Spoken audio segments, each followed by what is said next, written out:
first yourself, your topic, and then overall presentation. Myself, Elena Bozavati, I'm from L4, section B. I'm Khushbu Vinod from BBA. I'm section. I'm Srishti Raharkesi from BBA section. I'm Sulsalava from BBA section. We all have done our research on the theme globalization and international business. And as per our heading, it's MNC's employment in USA.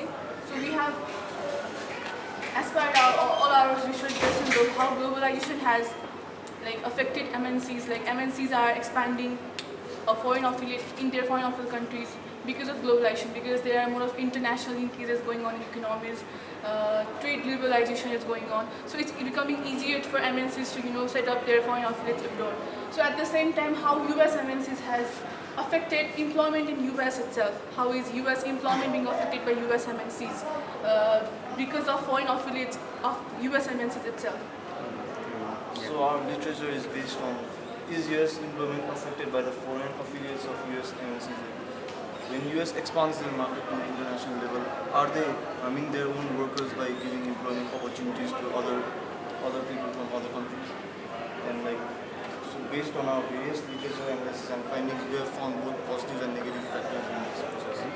We have talked about various kinds of method in this, and the first thing also we have related it to the globalization theory, which we specifically talk about hyper-globalists.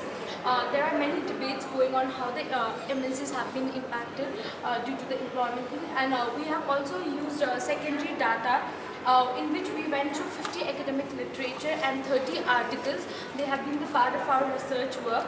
We went through a quantitative method because it covers a wide area and it is less time, it consumes less time, and it is easy to, the data are being easy to interpret because the sources have already been provided.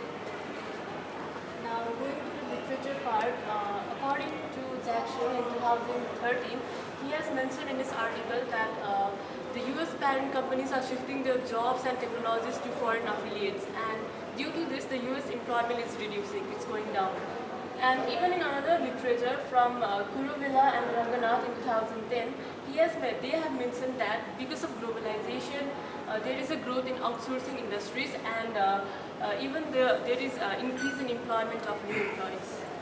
And the Vaccine 2013 also stated how growing international linkages between economies and expansion on contraction rate of growth of US economy is affecting US employment. So in his article, literature, he has stated. And some critics also have cited the other reason. So why they are shifting, they are expanding more foreign affiliates is, one reason is about the age discrimination law in US, which they don't have to follow in other foreign affiliate countries because they will be following the foreign affiliate countries' labor laws. So they will have supply of more laborers and they can have high turnovers and everything. Now, going to the results and discussion part, from this figure we can see that the unemployment rate is going down rapidly, and it has reached to 6.8% in December 2013.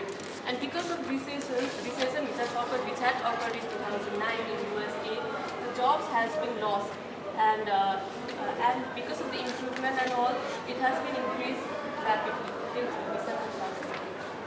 And going to these two figures, this talks about how MNCs headcount. So how MNCs has employed more of US employees. So the blue one is US employees and the red one is foreign employees.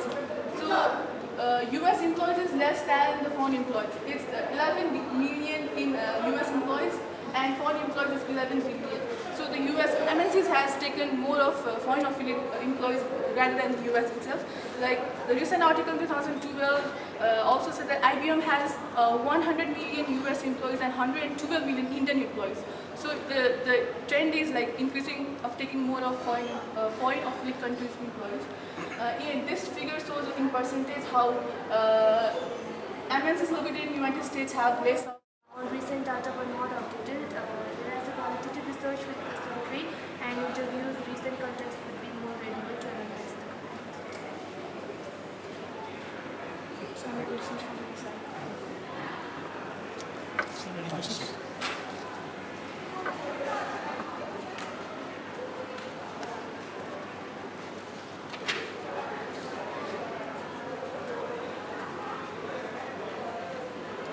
So what do you think that's globalization impact? Which you have found in the that's literature review, mostly in USA. What is that globalization's impact?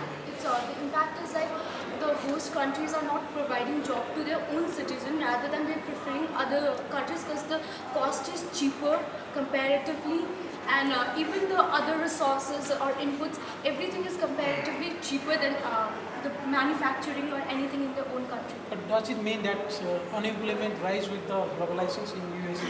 Yeah, because as Do you have that kind of data? even she presented an example of IBM where we could see that the employees were lesser in number rather than the foreign affiliates, because it would be expensive for the companies to pay their own host countries' employees.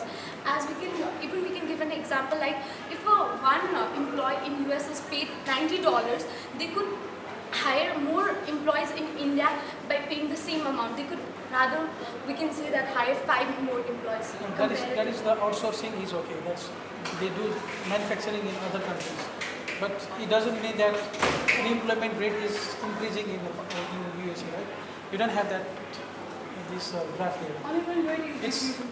Its unemployment rate is decreasing there. But however, the job creation is like the rate of job creation is not increasing it, because in like 2013 it was more than 99% in 2008, and so the rate is decreasing in recent years. So job creation has not been in the trend. Though unemployment is decreasing, but the job creation is not there. The job creation is like focused more into the other affiliate countries.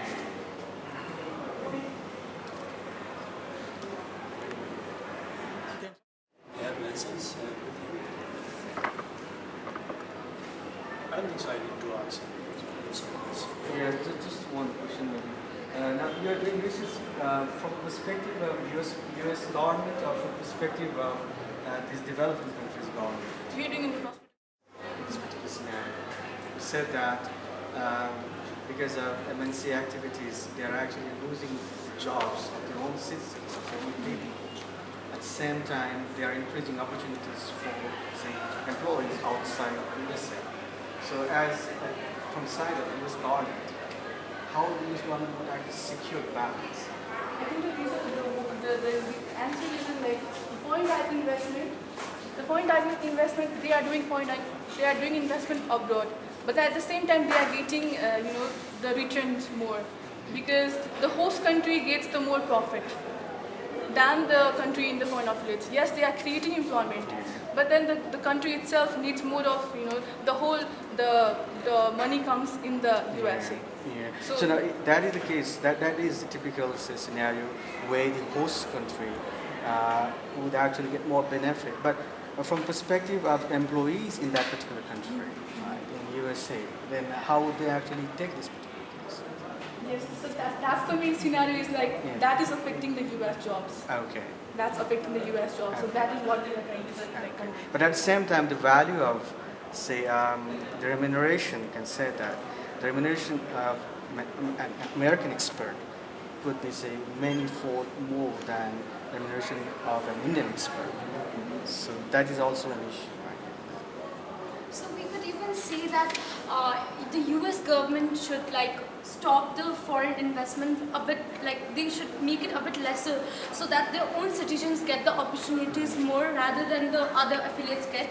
The preference of the MNC, the companies should be their own host countries, laborers or etc., rather than being the other priorities of the other developing countries. so adding to her, as you said, I think US government has such a flaw, because US citizens get the more job opportunities and more ways than the immigrants they come in the US.